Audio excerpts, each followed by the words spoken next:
আজরাইল আলাইহিস সালামের কাছে মহান আল্লাহ রাব্বুল আলামিনের শেষ প্রশ্ন, ইয়া ইবাদিয়াল্লাযীনা আমানু ইন্না আরদি ওয়াসিআতুন ফাইয়ায়া ফা'বুদুন কুল্লু নাফসিন যায়িকাতুল মাউতি সুম্মা ইলাইনা তুরজাউন। হে আমার ওই সমস্ত বান্দারা যারা ঈমান এনেছে, নিশ্চয়ই আমার জমিন প্রশস্ত, সুতরাং তোমরা আমার ইবাদত করো।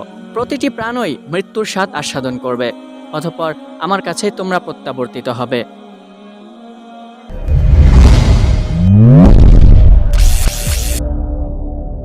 আসসালামু আলাইকুম রাহমাতুল্লাহ। প্রিয় দর্শক দেন ভিউয়ার্স অ্যান্ড অডিয়েন্স, মহান আল্লাহ রাব্বুল আলামিনের আদেশক্রমে হযরত ইসরাফিল আলাইহিস সালামের সিংহায় ফু দেওয়ার মাধ্যমে যখন কিয়ামত অনুষ্ঠিত হবে, তখন পৃথিবী ও আসমানের সমস্ত প্রাণীর জান কবজ করে নেওয়ার পরে হযরত আজরাইল আলাইহিস সালাম মহান আল্লাহ রাব্বুল আলামিনের দরবারে হাজির হয়ে যাবে। তখন আজরাইলকে মহান আল্লাহ রাব্বুল আলামিন প্রশ্ন করবেন, হে আজরাইল, আর কে কে জীবিত আছে? আজরাইল আলাইহিস সালাম উত্তর দিবেন, হে আমার রব, হে আমার প্রভু, জিব্রাইল, ইসরাফিল, মিকাইল এবং আমি আজরাইল জীবিত আছি। তখন মহান আল্লাহ রাব্বুল আলামিন আজরাইলকে আদেশ করবেন, হে আজরাইল, তুমি ছাড়া বাকি তিনজনের জান কবজ করে ফেলো। তখন আজরাইল আলাইহিস সালাম জিব্রাইল, মিকাইল এবং ইসরাফিল আলাইহিমুস সালামদের জান কবজ করে ফেলবেন। এরপরে মহান আল্লাহ রাব্বুল আলামিন আজরাইলকে মাখলুকের মধ্য হতে সর্বশেষ প্রশ্নটি করবেন। বিভিন্ন বর্ণনা মতে পাওয়া যায় সেই প্রশ্নটি এমন হবে, মহান আল্লাহ রাব্বুল আলামিন আজরাইল আলাইহিস সালামকে বলবেন, হে আজরাইল, এখন কে জীবিত আছে? তখন আজরাইল আলাইহিস সালাম বলবেন, হে আমার রব, হে মহান আল্লাহ রাব্বুল আলামিন, এখন তোমার সামনে আমি জিব্রাইল দাঁড়িয়ে আছি, আর কেউ নেই। তখন মহান আল্লাহ রাব্বুল আলামিন আজরাইলকে উদ্দেশ্য করে বলবেন, মুত ইয়া মালাকাল মাউত।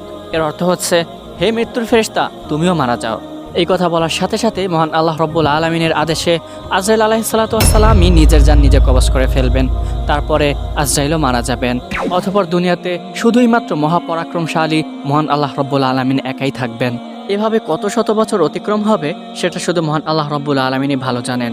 কিয়ামতের পর হাসরের মাঠে যখন বিচারক মহান আল্লাহ রাব্বুল আলামিন, তখন পৃথিবীর সমস্ত বিচারক, উকিল, মুক্তার, রাজা, বাদশাহ, স্বৈরাচার, জুলুমবাজ ইত্যাদি ইত্যাদি যত শাসক ছিল সবাই তখন মহান আল্লাহ রাব্বুল আলামিনের সামনে আসামির মতো উপস্থিত হবে। তখন মহান আল্লাহ রাব্বুল আলামিন হুঙ্কার ছেড়ে বলবেন, আজকের রাজত্ব কার?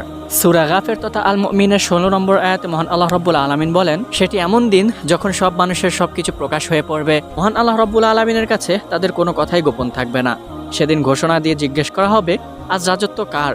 সমস্ত সৃষ্টি বলে উঠবে, একমাত্র আল্লাহর, যিনি কহ্হার। এই আয়াতের ব্যাখ্যায় বলা হয়েছে, শেষ বিচারের সাক্ষাৎ ও মহাসমাবেশের দিন দ্বিতীয় ফুৎকারের পরে হবে। দ্বিতীয় ফুৎকারের পরে নতুন ভূপৃষ্ঠ সমতল করে দেওয়া হবে, যাতে কোনো আড়াল থাকবে না। দ্বিতীয় ফুৎকারের মাধ্যমে সবকিছুই পুনরুজ্জীবিত হবে। কিন্তু একটি হাদিসে এসেছে, কিয়ামতের প্রারম্ভে আহ্বানকারী আহ্বান করে বলবে, হে লোক সকল, তোমাদের কিয়ামত এসেছে। তখন এই আওয়াজ জীবিত মৃত সবাই শুনতে পাবে। আর মহান আল্লাহ রাব্বুল আলামিন প্রথম আসমানে এসে বলবেন, আজকের দিনে কার রাজত্ব? এর উত্তর মহান আল্লাহ রাব্বুল আলামিন নিজেই দিয়ে বলবেন, একমাত্র পরাক্রম মহান আল্লাহ রাব্বুল আলামিনের জন্যই। মুস্তাদরাকে হাকিম 2 নম্বর খণ্ড 475 নম্বর পৃষ্ঠা। তাছাড়া অন্য বর্ণনা থেকে জানা যায় যে মহান আল্লাহ রাব্বুল আলামিন এই উক্তি তখন করবেন যখন প্রথম ফুৎকারের পর সমগ্র পৃথিবী ধ্বংস হয়ে যাবে, আর জিব্রাইল, মিকাইল, ইসরাফিল প্রমুখ নৈকট্যশীল ফেরেশতাগণ মারা যাবে এবং আল্লাহর সত্তা ছাড়া তখন কোনো কিছুই অবশিষ্ট থাকবে না। তখন মহান আল্লাহ রাব্বুল আলামিন বলবেন, আজকের দিন রাজত্ব কার? আল্লাহ নিজেই জবাব দিবেন, প্রবল পরাক্রম এক আল্লাহর।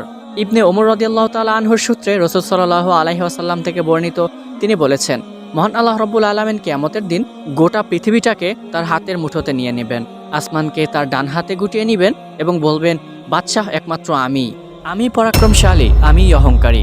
দুনিয়ার বাচ্চারা কোথায়? কোথায় পরাক্রমশালীরা? কোথায় অহংকারীরা? বুখারী শরীফ 7412, মুসলিম শরীফ 2788। মহান আল্লাহ রাব্বুল আলামিন আমাদেরকে কিয়ামতের ভয়াবহতা থেকে হেফাজত করেন এবং আমাদের সবার মৃত্যু আসান করেন এবং আমাদের মৃত্যুর সময় কালিমা নসিব করেন, আমিন। প্রিয় দর্শকদের, ভিউয়ার্স অ্যান্ড অডিয়েন্স, ভিডিওটি যদি ভালো লেগে থাকে তাহলে অবশ্যই সাবস্ক্রাইব করে বেল আইকনটি ক্লিক করে রাখবেন পরবর্তী ভিডিওর নোটিফিকেশন পাওয়ার জন্য। এবং যদি কোনো মতামত বা ভিডিওর ক্যাটাগরি সম্পর্কে কোনো পরামর্শ থাকে তাহলে অবশ্যই কমেন্ট করে জানাবেন। আজকের মতো এতটুকুই। নেক্সট টাইম আপনাদের সাথে আবারও দেখা হবে। ধন্যবাদ। আসসালামু আলাইকুম রহমতুল্লাহ।